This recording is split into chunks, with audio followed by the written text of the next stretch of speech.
नमस्कार दोस्तों। आज हम यूनियन बजट 2026-27 के बारे में चर्चा करेंगे। सबसे पहले इस बजट की हाइलाइट्स। केंद्रीय बजट 2026-27 में वित्त मंत्री द्वारा शेयर बायबैक्स के टैक्सेशन में महत्वपूर्ण बदलाव का प्रस्ताव दिया गया है। 1 अप्रैल 2026 से बायबैक से होने वाले आय को अब डिविडेंड के बजाय कैपिटल गेन के रूप में माना जाएगा। कॉर्पोरेट प्रोमोटर्स, इनके लिए प्रभावी टैक्स दर 22% होगी। नॉन कॉर्पोरेट प्रोमोटर्स, इनके लिए प्रभावी टैक्स दर 30% होगी।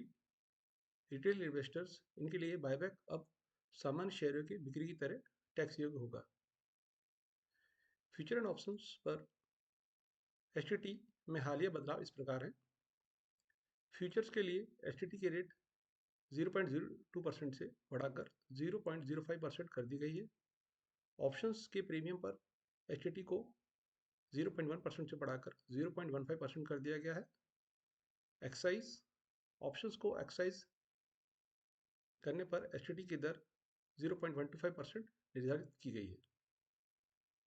तीसरा, सोवरजिन गोल्ड बॉन्ड पर कैपिटल गेन टैक्स छूट अब केवल उन व्यक्तिगत निवेशकों को मिलेगी जिन्होंने बॉन्ड को सीधे आरबीआई के प्राइमरी इशुएंस के दौरान खरीदा है और उसे मेच्योरिटी यानी 8 साल तक अपने पास रखा है। यदि आपने स्टॉक एक्सचेंज या किसी अन्य व्यक्ति से सेकेंडरी मार्केट के जरिए सोवरजिन गोल्ड बॉन्ड खरीदा है तो अब मैच्योरिटी होने पर ही प्रॉफिट पर टैक्स देना होगा। चौथा, केंद्रीय बजट में कैपिटल एक्सपेंडिचर को बढ़ाकर 12.2 लाख करोड़ कर दिया गया है। करेक्शन। पांचवा, ज्ञान तकनीकी और इनोवेशन के जरिए हेल्थ केयर सर्विसेज की बेहतरी के लिए रणनीति बायोफार्मा शक्ति पर काम किया जाएगा। इस पहल का मकसद भारत को बायोफार्मा मैन्युफैक्चरिंग हब के रूप में विकसित करना है। बायोफार्मा शक्ति इस कदम से देश के दवा उद्योग को बड़ा बदलाव मिलेगा। अगले 5 वर्ष के लिए 10,000 करोड़ का बजट आवंटित किया गया है। यह पहल कैंसर, डायबिटीज और ऑटो इम्यून जैसी गंभीर बीमारियों के इलाज के लिए देश में ही सस्ती दवा के उत्पादन को बढ़ावा देगी। छठवां, एमएसएमईज के लिए 10,000 करोड़ रुपए का एक एसएमई ग्रोथ फंड स्थापित करने का प्रस्ताव रखा है। इसका मुख्य उद्देश्य उन एमएसएमई को बढ़ावा देना है जिनमें विकास की अपार संभावना है और उन्हें फ्यूचर चैंपियन बनाना है। सातवां, कस्टम्स ड्यूटी अपडेट के बिंदु निम्नलिखित हैं।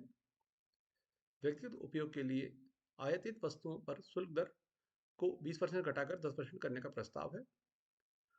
दूसरा, सी फूड निर्यात, कुछ इनपुट के शुल्क मुक्त आयात की सीमा को पिछले वर्ष के निर्यात मूल्य के 1% से बढ़ाकर 3% कर दिया गया है। तीसरा, न्यूक्लियर प्रोजेक्ट्स के लिए सीमा शुल्क छूट को 2035 तक बढ़ा दिया गया है। चौथा, एविएशन के लिए कंपोनेंट्स और पार्ट्स पर सीमा शुल्क से छूट देने का प्रस्ताव है ताकि घरेलू रखरखाव और मरम्मत को बढ़ावा मिल सके। आठवां, ईसीएमएस के लिए आउटले को 22,919 करोड़ों से बढ़ाकर 40,000 करोड़ कर दिया गया है।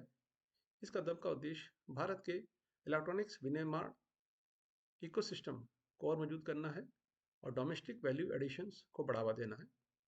नौवां, उड़ीसा, केरला, आंध्र प्रदेश और तमिलनाडु जैसे खनिज समृद्ध राज्यों में समर्पित रेरा अर्थ कॉरिडोर स्थापित करने का प्रस्ताव है।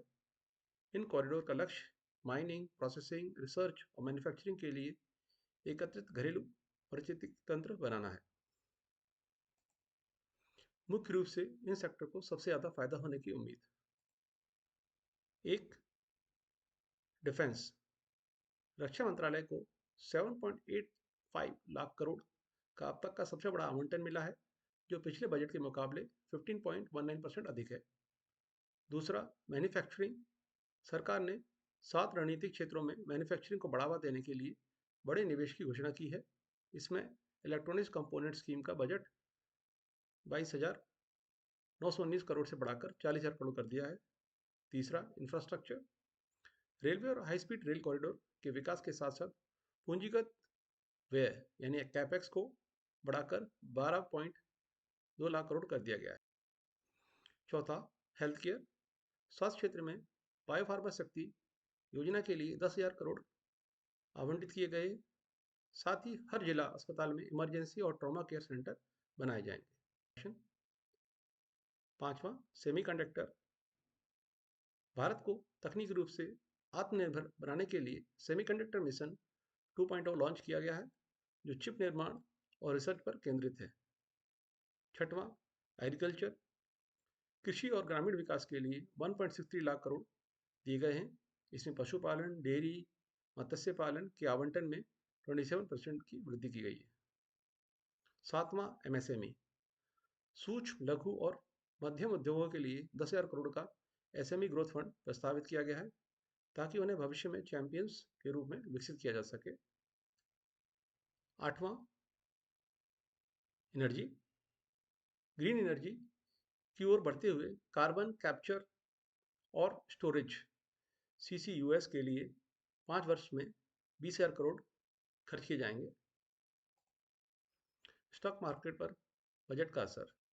एक, एचटीटी में बढ़ोतरी। सरकार ने फ्यूचर्स पर एचटीटी को 0.02% से बढ़ाकर 0.05% और ऑप्शंस पर 0.10% से बढ़ाकर 0.15% कर दिया है। इससे ट्रेडिंग की लागत बढ़ गई है, जिससे इंट्राडे और फ्यूचर एंड ऑप्शंस ट्रेडर्स के सेंटीमेंट्स पर नकारात्मक असर पड़ा है। दूसरा, कैपिटल गेन टैक्स में स्थिरता। निवेशकों के लिए राहत की बात यह रही कि long term capital gain tax की दरों में कोई बदलाव नहीं किया गया, जिससे दीर्घकालीन निवेशकों का भरोसा बना रहा। तीसरा, एनआरआई निवेश को बढ़ावा। सरकार ने एनआरआई के लिए लिस्टेड कंपनियों में निवेश की सीमा 5% से बढ़ाकर 10% कर दी है, जिससे बाजार में विदेशी पूंजी का प्रभाव बनने की उम्मीद है। फोकस में प्रमुख सेक्टर्स। एक, healthcare and pharma. Healthcare infrastructure के लिए बजट आवंटन और दवाओं पर शुल्क छूट से मैक्स हेल्थकेयर और सन फार्मा जैसे शेयर में तेजी आई। दो, infrastructure and capital goods. 12.2 lakh crore के रिकॉर्ड कैपेक्स आवंटन से एल&टी, एक्शन कंस्ट्रक्शंस और एनसीसी जैसे स्टॉक्स को फायदा होने की उम्मीद है। तीसरा, IT and digitals. Data centres और एआई मिशन के लिए विप्रो और टीसीएस जैसे शेयरों को मजबूती देखी गई। चौथा, मेटल्स एंड कमोडिटीज। बजट के दिन कमजोर वैश्विक संकेतों और मुनाफा वसूली के कारण हिंडाल्को करेक्शन। पांचवा, बैंकिंग एंड फाइनेंस।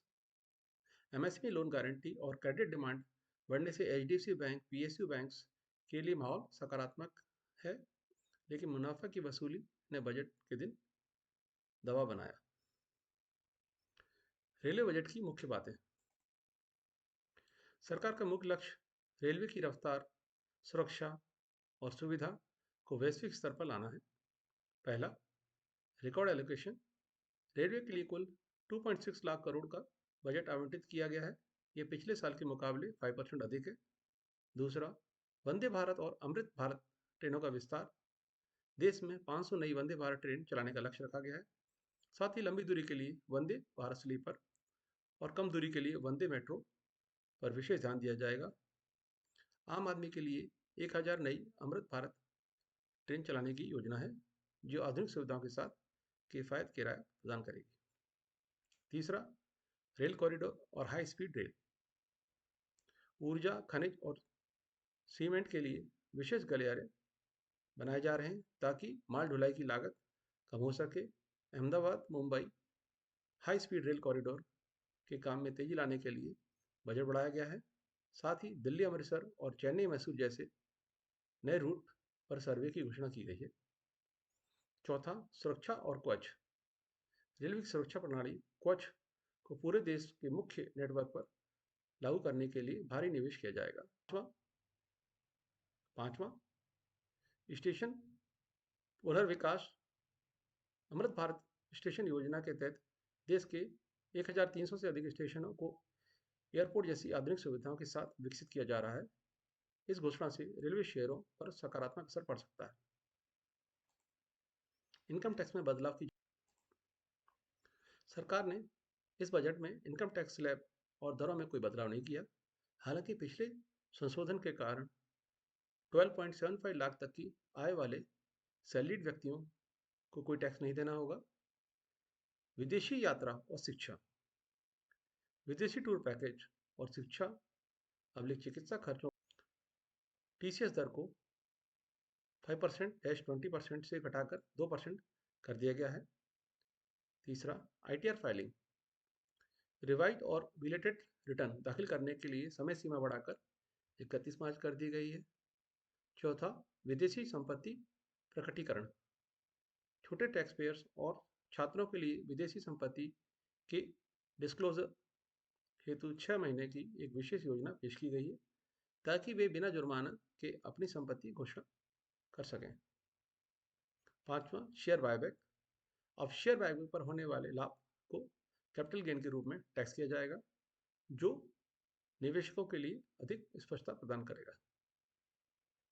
तो दोस्तों, आपको मेरा इन्फॉर्मेटिव वीडियो कैसा लगा? अगर आपको मेरा वीडियो अच्छा लगा तो मेरे चैनल को सब्सक्राइब करें, वीडियो को लाइक करें। थैंक यू, धन्यवाद, जय हिंद।